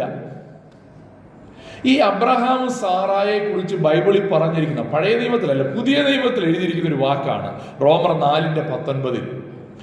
അവൻ ഏകദേശം 100 വയസ്സുള്ളവനാകയാൽ തൻ്റെ ശരീരം നിർജീവമായി പോയതും സാറായുടെ ഗർഭപാത്രത്തിന്റെ നിർജീവത്വം ഗ്രഹിച്ചിട്ടും വിശ്വാസത്തിൽ ക്ഷീണിച്ചില്ല. അപ്പോൾ ഈ അബ്രഹാമിനും സാറായിക്കും ഒരു കുഞ്ഞുണ്ടാകാൻ മാനുഷികമായി നോക്കിയാൽ യാതൊരു സാധ്യതയില്ലായിരുന്നു. അവിടെ ആ 2 വാക്ക്, 100 വയസ്സുള്ളവനാകിയാൽ തൻ്റെ ശരീരം നിർജീവമായി, സാറായുടെ ഗർഭപാത്രവും നിർജീവമായി. പ്രഗ്നൻസിക്ക് ഒരു സാധ്യതയും ഇല്ലാത്തൊരു സാഹചര്യത്തിൽ അവിടെ അബ്രഹാമിന്റെയും സാറയുടെയും ഒരു എഫേർട്ട് ഇല്ല, അവരുടെ കോൺട്രിബ്യൂഷൻ ഇല്ല. ഇവിടെയാണ് ഈ ദൈവകൃപയെന്ന് പറഞ്ഞാൽ 100% ആകട്ടോ, 50-50 അല്ല, അല്ലെങ്കിൽ 99.9-ഉം 0.1-ഉം അല്ല, 100%. 2, ഡിവൈൻ ഇനീഷ്യേറ്റീവ്. ഇത് നമ്മൾ പഴയ കാര്യമായിട്ട് ഓർത്ത് നോക്കണം. സാറായും അബ്രഹാമും കൂടെ ഒരു ഇനീഷ്യേറ്റീവ് ഉണ്ടായിരുന്നു. എന്തായിരുന്നു? ഹാഗാറിനെ ഭാര്യയായിട്ട്. അത് ഹ്യൂമൻ ഇനീഷ്യേറ്റീവാണ്. പക്ഷെ ഇവിടെ കാണുന്നത് എന്താണ്? ഒരു ഡിവൈൻ ഇനീഷ്യേറ്റീവാണ്. 3, ഒരു പുതിയ സൃഷ്ടി, ഒരു പുതിയ ഒരു ജനനം നടക്കുകയാണ്. അതാരാണ്? ഇസ്മായേൽ അല്ല, ആരാ? ഇസഹാക്കാണ്. അവിടുത്തെ ഒരു പ്രത്യേകത, സ്വതന്ത്രയുടെ മകനായതുകൊണ്ട് അവൻ ആരാണ്? സ്വതന്ത്രനാണ്. അപ്പോൾ ഇവിടെ ചോദ്യം എന്താണെന്ന് ചോദിച്ചാൽ, ഇസഹാക്കാണോ ഇസ്മായേലാണോ നിങ്ങളെന്നുള്ളതാണ്. അത് പൗലോസ് ഇതിനെ എക്സ്പ്ലെയിൻ ചെയ്യുന്നതാണ് അടുത്ത 2 വാക്യങ്ങളിൽ. എന്താണ് അതിൻ്റെ ആത്മികത? ഈ 2 കാര്യങ്ങളെ എടുത്തിട്ട് അതിൻ്റെ ഒരു അലിഗോറിക്കൽ ഇന്റർപ്രിട്ടേഷനാണ് അടുത്ത 2 വാക്യങ്ങളിൽ. നമുക്കൊന്ന് നോക്കാം. 2 വാക്യങ്ങളല്ല, അടുത്ത 4 വാക്യങ്ങൾ, 24 മുതൽ 27 വരെയുള്ള വാക്യങ്ങൾ. പെട്ടെന്ന് ഞാൻ ആ ഭാഗം എക്സ്പ്ലെയിൻ ചെയ്യാൻ ശ്രമിക്കുകയാണ്. സമയം വളരെ മുന്നോട്ട് പോയി. ഞാനിന്ന് വളരെ പതുക്കിയാന്ന് തോന്നുന്നു അല്ലേ പോകുന്നത്? ഇത്രയും പതുക്കെ പോകണ്ട. ഓക്കെ, കുറച്ചുകൂടെ സ്പീഡിൽ പോകാം. 24 മുതലുള്ള വാക്യങ്ങൾ.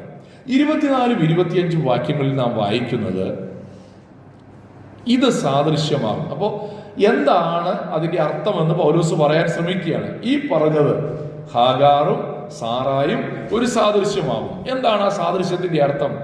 ഈ സ്ത്രീകൾ 2 നിയമങ്ങൾ അത്രേ. 1, സീനായ് മലയിൽ നിന്ന് ഉണ്ടായി അടിമകളെ പ്രസവിക്കുന്നു. അത് ഹാഗാർ. ഹാഗാർ എന്നത് അറബി ദേശത്ത് സീനായ് മലയെ കുറിക്കുന്നു. അത് ഇപ്പോഴത്തെ യെരുശലേമിനോട് ഒക്കുന്നു. അത് തൻ്റെ മക്കളോടുകൂടെ അടിമയിലല്ലോ ഇരിക്കുന്നത്. ഇവിടെ ഒന്നാമത്തെ ഹാഗാറിന്റെ അർത്ഥം നമ്മൾ അതിൻ്റെ ഒരു ഇംപ്ലിക്കേഷൻസ് എടുത്തു കഴിഞ്ഞു. ഇനി പൗലോസ് അതിന് നൽകുന്ന വിശദീകരണം നമുക്ക് അവിടെ കാണാൻ കഴിയും. എന്താണ്? ഹാഗാർ സമം സീനായ് മല, അറബി ദേശത്തെ സീനായ് മല. അതെന്തിനെയാണ് സൂചിപ്പിക്കുന്നത്? അത് ന്യായപ്രമാണത്തെയാണ് സൂചിപ്പിക്കുന്നത്. അത് ഭൂമിയിലുള്ള യെരുശലേമിനെയാണ് കാണിക്കുന്നത്. അതിന്റെ അർത്ഥം ഒരു ബോണ്ടേജ് ആണ്. നമ്മളത് ഓൾറെഡി പറഞ്ഞു കഴിഞ്ഞ കാര്യമാണ്. അതൊരു ബോണ്ടേജ് ആണ്. എന്നിട്ട് അവിടെ പറഞ്ഞൊരു കാര്യം നോക്കി, അത് അടിമകളെ പ്രസവിക്കും. അപ്പോൾ എന്താണ് ഈ ലോ ഉളവാക്കുക? ന്യായപ്രമാണം. ഇത് പൗലോസ് അതിന് കൊടുത്ത പൗലോസ് കൊടുക്കുന്ന അർത്ഥമാണ് കേട്ടോ. നിങ്ങൾ പൗലോസ് അതിനെ പുതിയ നിയമത്തിലേക്ക് കൊണ്ടുവന്നിട്ട് ഒരു അലിഗോറിക്കൽ ഇന്റർപ്രിട്ടേഷൻ നടത്തുകയാണ്. അതിന് കൊടുത്ത ഒരു അർത്ഥമാണ്. ഓക്കെ, എന്താണ് ന്യായപ്രമാണം നമുക്ക് തരുന്നത്? Duty without life. നമ്മൾ ചെയ്യേണ്ട കാര്യങ്ങൾ 1 2 3 4. ഒരു ഭാര്യയുടെ കഥ കേട്ടിട്ടുണ്ട്. ഈ ഭാര്യ കല്യാണം കഴിഞ്ഞ് ചെന്ന ദിവസം ഭർത്താവ് ഒരു വലിയ ലിസ്റ്റ് എടുത്തു കൊടുത്തു. അവൾ ഓരോ ദിവസവും ചെയ്യേണ്ട 30 കാര്യങ്ങൾ. അവൾക്ക് സന്തോഷമായി. ഈ 30 കാര്യം ചെയ്താൽ മതിയല്ലോ. അപ്പൊ കൃത്യം, അപ്പൊ ഇത് മാത്രം ചെയ്താൽ മതി. ഇത് ഇഷ്ടമായോ ഇഷ്ടമല്ലയോ എന്നൊന്നും ചോദിക്കേണ്ട കാര്യമില്ല. കാരണം ഭർത്താവിന്റെ ഇഷ്ടമാണ് ഈ 30 കാര്യം. പിറ്റേ ദിവസം മുതൽ അവള് രാവിലെ മുതൽ ചെയ്യാൻ തുടങ്ങി. 30 കാര്യം ചെയ്യാൻ ശ്രമിച്ചു. പക്ഷെ വൈകുന്നേരം ആയപ്പോൾ ഒരു പ്രശ്നം. ഏതെങ്കിലും ഒന്നും ഭർത്താവ് ഉദ്ദേശിച്ച പോലെ ആയിട്ടില്ല. അപ്പൊ ഭർത്താവ് പറയും, നാളെ എന്ത് ചെയ്തോണം, അതും കൂടെ ശരിയാക്കിക്കോണം. പിറ്റേ ദിവസം ഭാര്യ വീണ്ടും ഈ 30 ചെയ്യും. തലേദിവസം ശരിയാവാത്ത ചിലപ്പോൾ ഇന്ന് ശരിയാവും, പക്ഷെ വേറെ ഒരെണ്ണം എവിടെയും തെറ്റും. ഇവളുടെ ജീവിതം എന്ന് പറഞ്ഞാൽ കഷ്ടപ്പാടായി. കാരണം എന്നാ, എല്ലാ ദിവസവും ഭർത്താവിനെ പ്രസാദിപ്പിക്കാൻ ഈ 30 കാര്യം ചെയ്യാനുള്ള ശ്രമമാണ്. അവൾക്ക് വേറെ ഒന്നും ചിന്തിക്കാൻ പറ്റുന്നില്ല. അവളുടെ ജീവിതം ഒരു മെഷീൻ പോലെയായി മാറി. എന്തായാലും അവളുടെ ഭർത്താവ് മരിച്ചു. കുറച്ച് നാൾ കഴിഞ്ഞപ്പോൾ അവൾ രണ്ടാമതൊരു വിവാഹം കഴിച്ചു. ഈ ഭർത്താവ് ഇവളെ കൊണ്ട് ഒന്നും ചെയ്യിപ്പിക്കുന്നില്ല, ഒരു ലിസ്റ്റും കൊടുത്തില്ല. കുറെ നാൾ കഴിഞ്ഞപ്പോ ഇവളുടെ പഴയ ഡയറി എന്തോ എടുത്തു നോക്കിയപ്പോൾ ഈ ലിസ്റ്റ് കിട്ടി. അപ്പൊ ഇവളുടെ രണ്ടാമത്തെ ഭർത്താവിന്റെ ഒരു പ്രത്യേകത ഭയങ്കര സ്നേഹമാണ്. പക്ഷെ അത് ചെയ്യണം ഇത് ചെയ്യണം അങ്ങനൊന്നും പറയാറില്ല. ഭയങ്കര സ്നേഹമാണ്. പക്ഷേ ഇവൾ ഈ ലിസ്റ്റ് എടുത്ത് നോക്കിയപ്പോൾ അവൾക്ക് ഒരു കാര്യം മനസ്സിലായി. ഈ 30 കാര്യം അവളിപ്പോ ചെയ്യുന്നുണ്ട്. പക്ഷെ ഇപ്പൊ അവൾക്ക് ഒരു ഭാരമായിട്ട് അത് തോന്നുന്നേയില്ല. കാര്യം എന്നാണെന്നറിയാമോ? ഇത് നിയമമായിട്ടല്ല അവളിപ്പോ അനുസരിക്കുന്നത്. നേരെ മറിച്ച് താൻ സ്നേഹിക്കുന്ന ഭർത്താവിനോടുള്ള അവളുടെ പ്രതികരണം മാത്രമാണ്. ഇപ്പൊ അവൾക്കതൊരു ഭാരമായിട്ടേ തോന്നുന്നില്ല. പക്ഷെ അവൾ എന്ത് ചെയ്യുന്നുണ്ട്? ഈ 30 കാര്യവും അവൾ സന്തോഷത്തോടെ, സ്നേഹത്തോടെ, ആത്മാർത്ഥതയോടെ ചെയ്യുന്നുണ്ട്. ഇതാണ് ന്യായപ്രമാണവും സ്വാതന്ത്ര്യവും തമ്മിലുള്ള വ്യത്യാസം.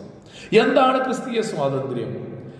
ന്യായപ്രമാണം എപ്പോഴും നിയമങ്ങളാണ് നമ്മുടെ മുമ്പിൽ വെക്കുന്നത്. 30 കാര്യം ഇത് ഓർത്തോണം. പക്ഷേ ആത്മാവ് നമുക്ക് ലിസ്റ്റ് അല്ല തന്നത്.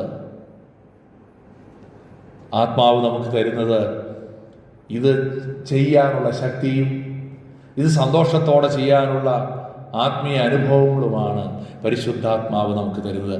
2, റൂൾസ് വിത്തൗട്ട് റിലേഷൻഷിപ്പ്. നിയമങ്ങൾ വിത്തൗട്ട് റിലേഷൻഷിപ്പ്. ഒന്ന് ഓർത്ത് നോക്കി. അതാ ഞാനിപ്പോൾ പറഞ്ഞ കാര്യങ്ങളിൽ അത് വരുന്നുണ്ട്. അത് ചെയ്യാൻ പാടില്ല, ഇത് ചെയ്യാൻ പാടില്ല. പക്ഷേ പുതിയ നിയമം പറയുന്നത് നിയമങ്ങളല്ല, നിനക്ക് കർത്താവിനോടുള്ള ബന്ധമാണ് പ്രധാനം. Your relationship is more important. 3, slavery without joy. സന്തോഷമുണ്ടോ? അടിമത്തത്തിൽ കഴിയുന്ന ആർക്കാ സന്തോഷമുള്ളത്? ഇല്ലേ?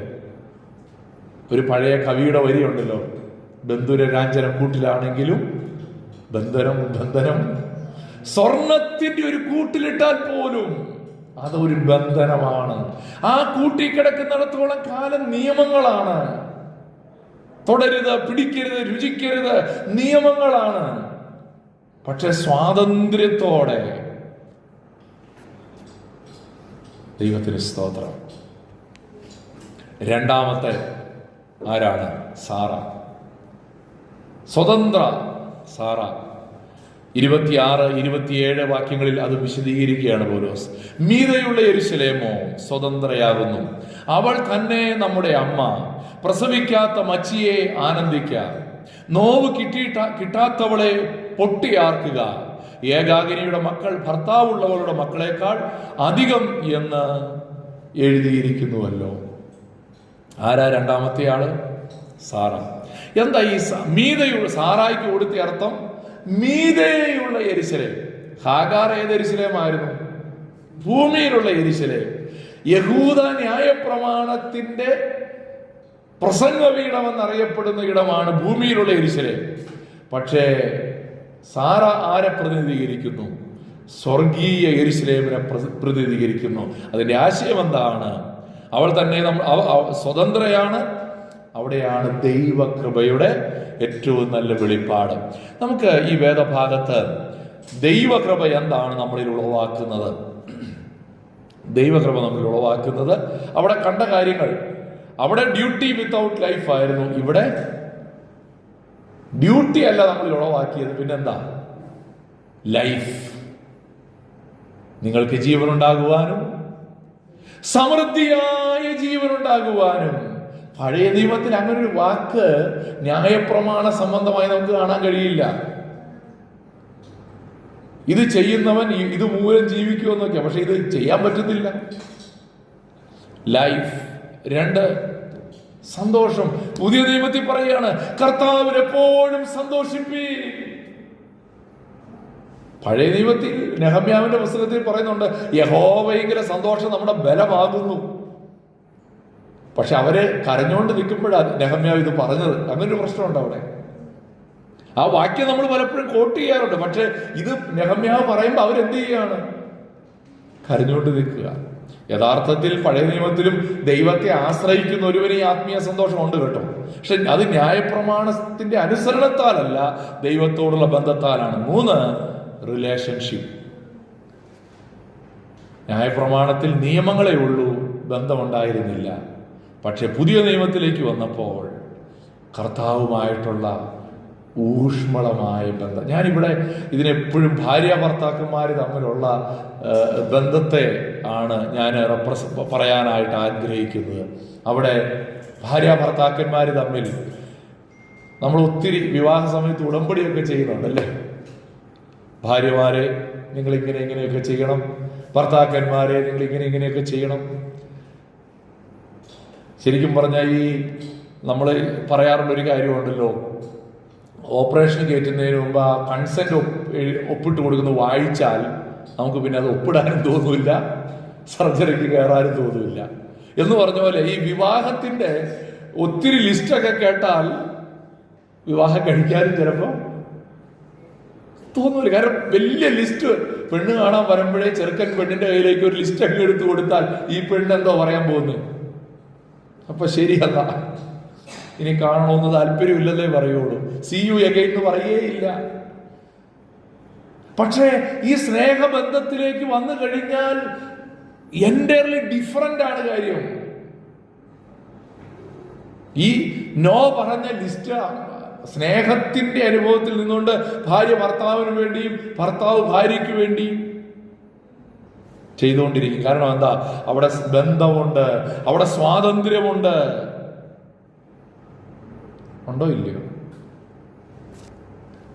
നിങ്ങളെല്ലാവരും എന്നേക്കാൾ വിവാഹ ജീവിതത്തിൽ സീനിയേഴ്സ് ആയതുകൊണ്ട് അവരൊഴികെ, എന്നാലും വലിയ വ്യത്യാസമില്ല. ഞങ്ങൾ ഏകദേശം ഒപ്പത്തിനൊക്കെ പോകും. നമുക്കിത് അനുഭവമാണ്. ഞാൻ വേഗത്തിൽ പറഞ്ഞു പോകട്ടെ. When we rely on our performance we become spiritually barren. അവിടെ പൗലോസ് മച്ചിയെ എന്നൊരു വാക്ക് ഉപയോഗിച്ചല്ലേ. ഒരു മച്ചിയെന്ന് വിളിച്ചിട്ട് എന്താ പൗലോസ് അവരോട് പറഞ്ഞത്? പൗലോസ് പറഞ്ഞത് പ്രസവിക്കാത്ത മച്ചിയെ ആനന്ദിക്ക, നോവ് കിട്ടാത്തവളെ പൊട്ടിയാർക്കുക. ഏകാകിയുടെ മക്കൾ ഭർത്താവുള്ളവരുടെ മക്കളെക്കാൾ അധികമെന്ന് എഴുതിയിരിക്കുന്നുവല്ലോ. മച്ചിയോട് പറയുകയാണ്, പ്രസവിക്കാത്തവരോട് പറയുകയാണ് സന്തോഷിക്കുക. കാരണം എന്നാ? when you come into the relationship നിന്റെ അവസ്ഥയ്ക്ക് മാറ്റം വരും. വേറൊരു രീതിയിൽ പറഞ്ഞാൽ when we rely on our performance we become spiritually barren. നമ്മൾ ആത്മീകമായി ഭാരനായി എന്ന് പറഞ്ഞാൽ ഒരു ദൈവത്തിന് പ്രയോജനമില്ലാത്തവരായി മാറുമെന്ന്. When we rest in God's promise, He produces fruit in us. വേഗത്തിൽ ഞാൻ മുന്നോട്ട് പോകട്ടെ. ദൈവത്തിന് സ്തോത്രം. നാം ദൈവത്തിന്റെ വാഗ്ദത്തത്തിൽ ആശ്രയിക്കുമ്പോൾ ദൈവം നമ്മളിൽ ഫലം ഉളവാക്കും. ആ വാക്ക് പ്രത്യേകം ശ്രദ്ധിക്കണം. He produces fruit in us. അവനാണ് നമ്മിൽ എന്ത് ചെയ്യുന്നത്? ഫലം ഉളവാക്കുന്നത്. നമ്മൾ പലപ്പോഴും സ്നേഹിക്കാൻ ശ്രമിക്കുകയാണ്, പക്ഷേ സ്നേഹം ആത്മാവിന്റെ ഫലമാണ്. ആത്മാവാണ് നമ്മിൽ ഉളവാക്കുന്നത്. നമ്മൾ ക്ഷമിക്കാൻ ശ്രമിക്കുകയാണ്, പക്ഷേ ദീർഘക്ഷമ എന്നുള്ളത് ആത്മാവിന്റെ ഫലമാണ്. ആത്മാവാണ് നമ്മിൽ ദീർഘക്ഷമ ഉളവാക്കുന്നത്. What we have to do? We have to rest in God's promise. ദൈവിക ഇത് മനസ്സിലാകാൻ ഭയങ്കര. ഞാനിത് 12ാമത്തെ ക്ലാസ്സാണ് ഒരുപക്ഷെ ഈ സമാനമായ കാര്യം പറഞ്ഞുകൊണ്ടിരിക്കുന്നത്. പക്ഷെ ഇത് ഗ്രഹിക്കാൻ അത്ര എളുപ്പമല്ല. നമുക്ക് എപ്പോഴും നമ്മുടെ മൈൻഡിൽ നമ്മൾ ആശ്രയിക്കുന്നത്, പക്ഷെ ഞാൻ സ്നേഹിക്കണ്ടേ എന്നൊരു ചോദ്യമുണ്ട്. യെസ്, ബട്ട് എങ്ങനെ? ആത്മാവിൽ ആണ് നമ്മൾ ഫലം ഉളവാക്കേണ്ടത്. 4ാമത്തെ കാര്യം, പെട്ടെന്ന് ഇനിയുള്ള കാര്യങ്ങൾ പെട്ടെന്ന് പറയാവുന്നതേ ഉള്ളൂ. 4ാമത്തെ കാര്യം, നമ്മൾ ആരാണെന്ന് ഓർത്തോണം. What's our identity? Identity of the believer is children of promise. വാഗ്ദത്ത സന്തതി. 28-29 വാക്യങ്ങൾ. നാമോ സഹോദരന്മാരെ ഇസ്ഹാക്കിനെ പോലെ വാഗ്ദത്തത്താൽ ജനിച്ച മക്കളാകുന്നു. എന്നാൽ അന്ന് ജഡപ്രകാരം ജനിച്ചവൻ ആത്മപ്രകാരം ജനിച്ചവനെ ഉപദ്രവിച്ചതുപോലെ ഇന്ന് കാണുന്നു. ഇവിടെ പൗലോസ് അവരെ വിളിച്ച വാക്കെന്താ? നാമോ സഹോദരന്മാരെ. ഇവിടെ ഇവരുടെ പ്രശ്നം, അവർ ന്യായപ്രമാണത്തിന്റെ കീഴിലേക്ക് പിന്നെയും പുൾ ബാക്ക് ചെയ്യാൻ ശ്രമിക്കുകയായിരുന്നു. പക്ഷെ ഇവിടെ പൗലോസ് പറയുകയാണ്, നിങ്ങൾ എൻ്റെ സഹോദരന്മാരാണ്. നിങ്ങൾ ആരാണെന്ന് ഓർത്തോണം. വാഗ്ദത്തത്താൽ ജനിച്ച മക്കളാകുന്നു. എന്താണ് വാഗ്ദത്തത്താൽ ജനിച്ച മക്കൾ എന്ന് പറഞ്ഞാൽ? അതിന്റെ അർത്ഥം, you are saved not by works.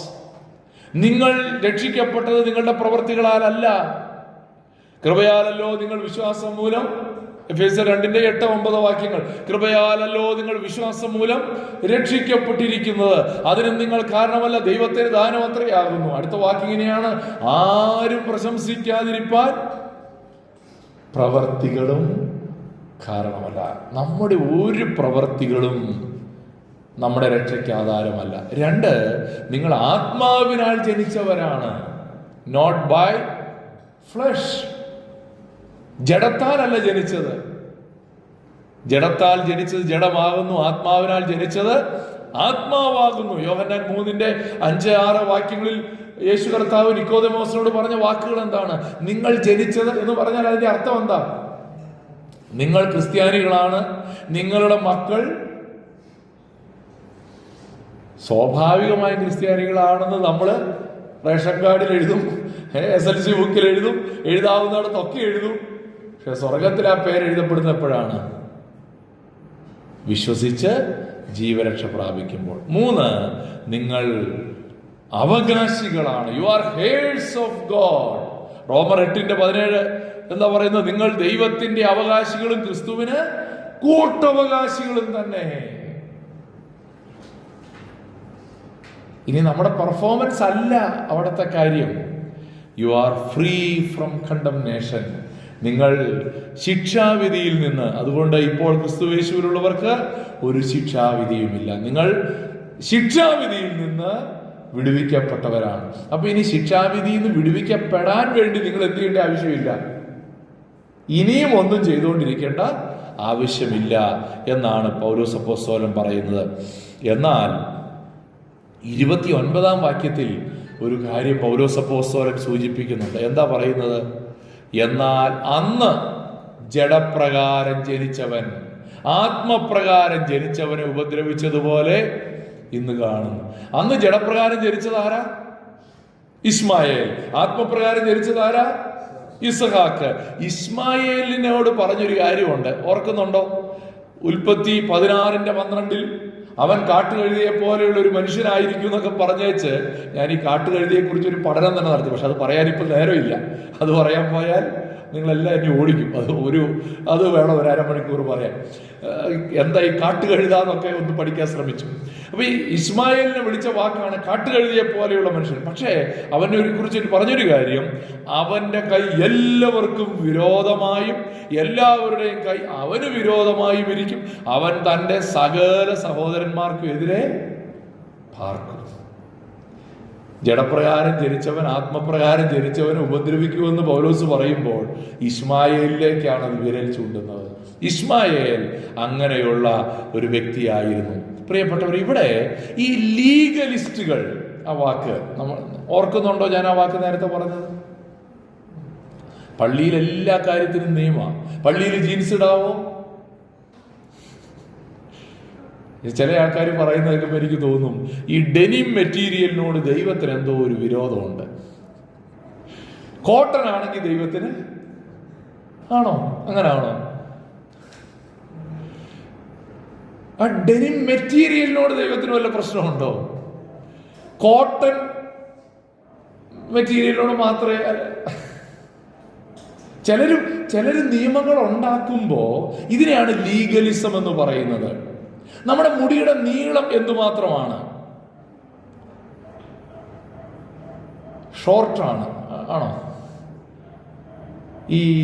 ഞാൻ എപ്പോഴും ചിന്തിക്കും, ഞാൻ പണ്ട് ചെറുതായിരുന്ന സമയത്ത് ഈ വെസ്റ്റ് ഇൻഡീസിലെ ക്രിക്കറ്റ് കളിക്കാരെ കാണുമ്പോൾ ഓർക്കുമായിരുന്നു, യുവന്മാരുടെ ഹെയർ സ്റ്റൈൽ കൊള്ളാം, കാരണം ഇത്രയേ ഉള്ളൂ മുടിയുടെ നീളം.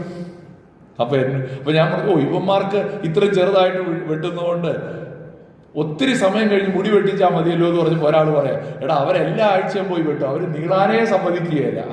അപ്പൊ അതാണോ ദൈവത്തിന് പ്രസാദം? നമ്മുടെ മുടിയുടെ നീളമാണോ ദൈവത്തിന് പ്രസാദം?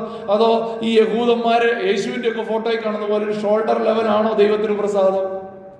It has nothing with our spirituality. അതിനകത്തൊരു നിയമം നമ്മൾ ഉണ്ടാക്കുമ്പോ, അല്ലെങ്കിൽ അതിനകത്ത് ഒരു വലിയ സ്ട്രിക്ട്നെസ് കൊണ്ടുവരാൻ ശ്രമിക്കുമ്പോൾ അത് ലീഗലിസമായിട്ട് മാറും.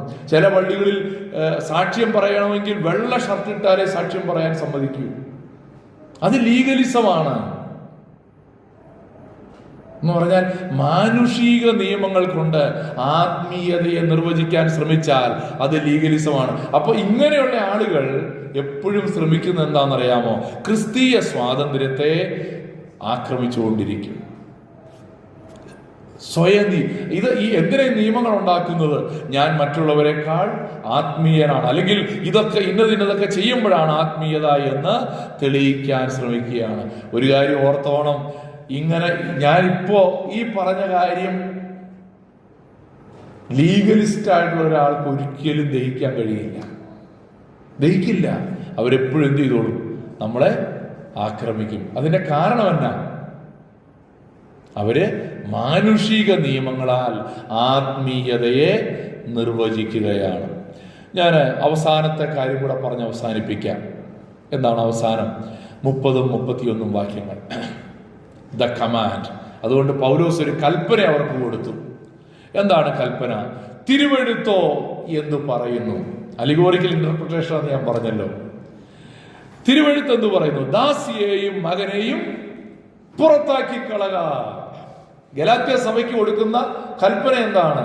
ദാസിയെയും മകനെയും പുറത്താക്കുക. ആരാണ് ദാസി, ആരാണ് മകൻ? ആരാ ദാസി, ആരാ മകൻ? ആരാ ദാസി, ആരാ മകൻ? അയ്യോ, ഇത്രയും നേരം പറഞ്ഞിട്ട് Shankaran again on the coconut tree ആണല്ലോ.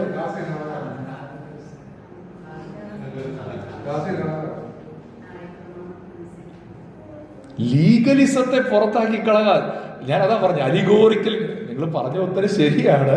ഹാഗാറിനെയും ഇസ്മായേലിനെയും പുറത്താക്കി കളക എന്നുള്ളതാണ് അവിടെ പറഞ്ഞിരിക്കുന്നത്. പക്ഷെ എന്താണ് അതുകൊണ്ട് ഉദ്ദേശിക്കുന്ന അർത്ഥം? ലീഗലിസത്തെ ക്രിസ്തീയ സ്വാതന്ത്ര്യത്തിൽ നിന്ന്, ദൈവസഭയിൽ നിന്ന് എന്ത് ചെയ്തോണം? പുറത്താക്കിക്കോണം. ഇതാണ് പൗലോസ് അവിടെ പറയാനായിട്ട് ശ്രമിക്കുന്നത്. അതിന്റെ അർത്ഥം ഇത്രയേ ഉള്ളൂ: നിങ്ങൾ ന്യായപ്രമാണത്തെയും ഗ്രേസിനെയും മിക്സ് ചെയ്യരുത്. നിങ്ങൾ എന്ത് ചെയ്യരുത്? സ്വന്തം പരിശ്രമത്തെയും ആത്മാവിനെയും കൂടെ മിക്സ് ചെയ്യാൻ ശ്രമിക്കരുത്. അതും വേണം ഇതും വേണം. ന്യായപ്രമാണം അനുസരിച്ചും കൊണ്ടും കൂടെ വേണം ദൈവത്തെ പ്രസാദിപ്പിക്കാനെന്ന് ചിന്തിക്കരുത്. You cannot depend on performance and promise at the same time. ഒരേ സമയം നിങ്ങളുടെ പരിശ്രമത്തെയും ദൈവിക വാഗ്ദത്തത്തെയും അന്യോന്യം ചാരി വെക്കരുത്. അല്ലേ, നമ്മൾ ഈ രണ്ട് കാര്യങ്ങൾ അങ്ങോട്ടും ഇങ്ങോട്ടും ചാരി അങ്ങനെ നിൽക്കുന്നതായിട്ടാണ് നമ്മൾ പല സ്ഥലത്ത് കണ്ടിരിക്കുന്നത്. പക്ഷെ നമ്മൾ എന്ത് ചെയ്തേക്കരുത്? കൃപയെയും ന്യായപ്രമാണത്തെയും അങ്ങോട്ടും ഇങ്ങോട്ടും ചാരരുത്. ഗ്രേസ് എലോൺ, കൃപയാൽ മാത്രം. അതുകൊണ്ട് ക്രൈസ്തവ സഭകളിൽ നിന്ന് നമ്മൾ ഒഴിവാക്കേണ്ട, എന്നാൽ ഇന്ന് അനേകം ക്രൈസ്തവ സഭകളിൽ പിടിമുറുക്കിയിരിക്കുന്ന ഈ ലീഗലിസത്തെ നമ്മൾ പുറത്താക്കണം. ഇപ്പോൾ നമ്മുടെയൊക്കെ മനസ്സിൽ ചില ചോദ്യങ്ങളൊക്കെ വരും. അപ്പം കീറിയ ജീൻസൊക്കെ ഇട്ടുകൊണ്ട് പള്ളി വരാമോ? ഇല്ലേ? ലീഗലിസത്തെ പുറത്താക്കണമല്ലോ. അതിന് വേദപുസ്തകം പറയുന്നൊരു വാക്കുണ്ട്, എന്നാണെന്നറിയാമോ? യോഗ്യമാം വണ്ണം വസ്ത്രം ധരിക്കാനാണ് പറയും. എന്താ ഈ യോഗ്യമാം വണ്ണം?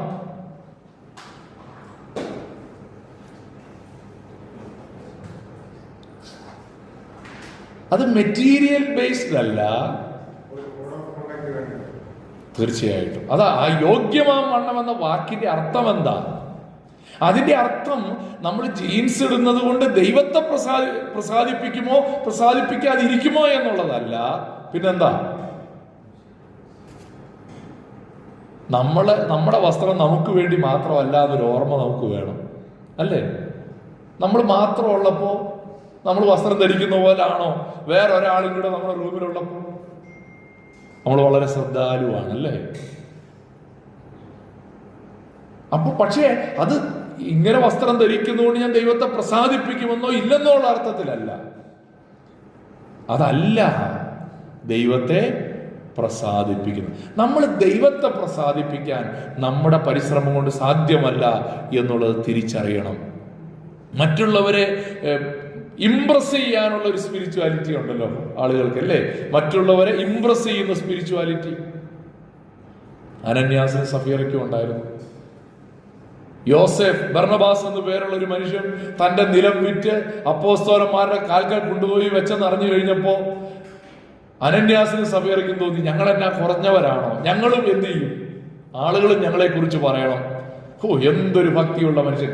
മനുഷ്യരെ പ്രസാദിപ്പിക്കാൻ വേണ്ടി, മനുഷ്യരെ കൊണ്ട് നല്ലത് പറയിപ്പിക്കാൻ വേണ്ടി ആത്മീയത അഭിനയിച്ച മനുഷ്യർ.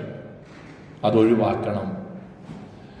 നമ്മുടെ ആത്മീയ ജീവിതത്തിൽ എവിടെയെങ്കിലും ഒരു പരാജയം വരുമ്പോൾ നമ്മൾ ചില ആൾക്കാരുണ്ട്, പിന്നെ കുറ്റബോധത്തിൽ നീറി ജീവിക്കുന്ന ആൾക്കാരുണ്ട്.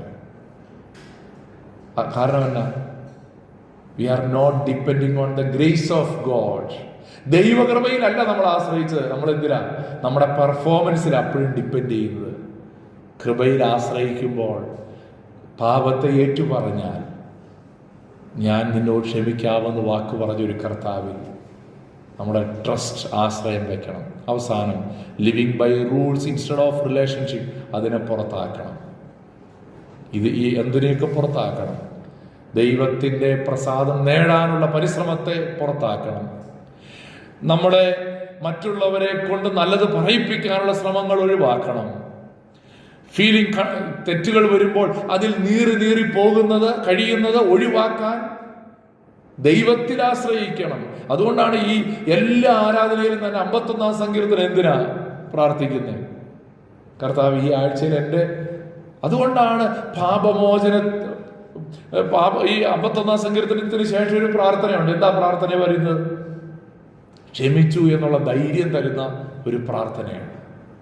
അതിൽ നീറി ജീവിക്കാനല്ല, ദൈവകൃപയിൽ ആശ്രയിക്കുമ്പോൾ കർത്താവിൻ്റെ പാപത്തെ ക്ഷമിച്ചു എന്നുള്ള ധൈര്യം. അവസാനം not by rules but by relationship.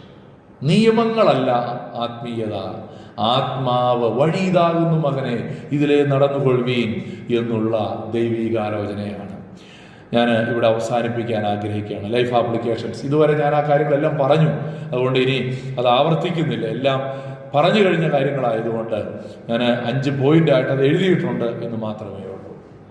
ഞാൻ പറഞ്ഞു കഴിഞ്ഞ കാര്യങ്ങളാണ്. ഇന്ന് നമ്മുടെ ജീവിതത്തെ പരിശോധിക്കാം. ഞാൻ മനസ്സിലാകാൻ വേണ്ടി ഒറ്റ ഉദാഹരണം കൂടെ പറഞ്ഞ് അവസാനിപ്പിക്കുക. നമ്മൾ ബൈബിൾ സൊസൈറ്റിയുടെ ആ ലോഗോസ് ജംഗ്ഷനിൽ ചെല്ലുമ്പോൾ ഒരു ബോർഡ് വായിക്കും, അല്ലേ? താങ്കൾ ഇന്ന് ബൈബിൾ വായിച്ചു.